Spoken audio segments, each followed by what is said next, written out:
School লাইফে আমার একটা বান্ধবী আছে, যে সময় আমি ক্লাস অষ্টম শ্রেণীতে পড়ি একটা বান্ধবী আছে, দেখতে মাশাল্লাহ সুন্দরী আছেন, পড়ালেখা তো খুব ভালো আছেন, 3 নম্বর ছাত্র আছে। হঠাৎ একদিন বান্ধবী এক হয় আমরা সব রে হয় তোমরা সব যাইও আমার বিয়ার দাওয়াত। কথাটা শূন্য লাস্টে কিন্তু মজা আছে। ও তোমরা সবাই যাইও বিয়ার দাওয়াত, আমার বিয়া তোমরা সব যাইও। আমি কিরে বান্ধবী তোর না এত অল্প বয়সে তোর আবার বিয়া খিতা হয়, আমার আব্বার কথা রাজি হওয়া লাগে, তাই আমি বিয়া করিলে আমার পড়ালেখা করতাম না। তখন আমি মনে মনে হই যারা তোর বিয়ে আমি করে আরাম। তখন তো আমি ক্লাসের ক্যাপ্টেন, বলতে মেম্বার আর কি, ক্লাস মেম্বার আছে না, ক্লাস মেম্বার। স্যার তারা লইয়া গিয়া তার বাড়িতে গিয়া পুরোই আমলা, বিয়াটা সব শেষ, বাল্য বিয়া হইবে না, চলবে না, সব বাঞ্জা ইঞ্জা সব শেষ। হয়তো বিয়া নাই, বান্ধবী ঠিক মতো ক্লাস করে, আমরাও করি।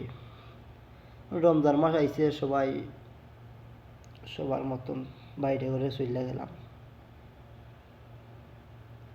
1 মাস পরে স্কুলে সব আইছি, উনি বান্ধবীর বিয়ে হয়ে গেছে, বিয়ে হয়েছে তো হয়েছে শেষ, এনে তার কিচ্ছু করার নাই।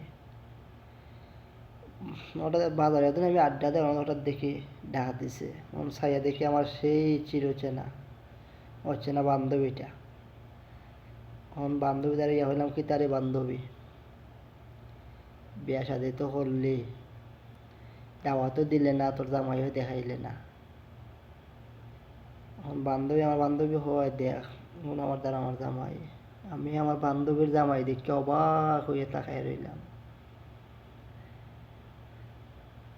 মনে মনে ভাবলাম, আমার যে বান্ধবীর চুলোর দুলানি তালে তালে আর কোমরের জুলানির তালে তালে সব পোলাপান না হইয়া চাইয়া থাকতো, আমার সেই বান্ধবীটা আজকে সাধু মাল্লাই বুড়া বাপর বয়সী বেড়ার সাথে বসবাস করে।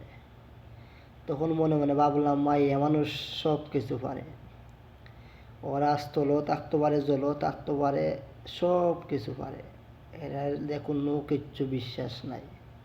ওরা যেমন সংসার ভাঙতেও পারে, সংসার গড়তেও পারে, এটাই মাইয়া মানুষ ভাই। এদের আফসোস বলতে কিচ্ছু নাই।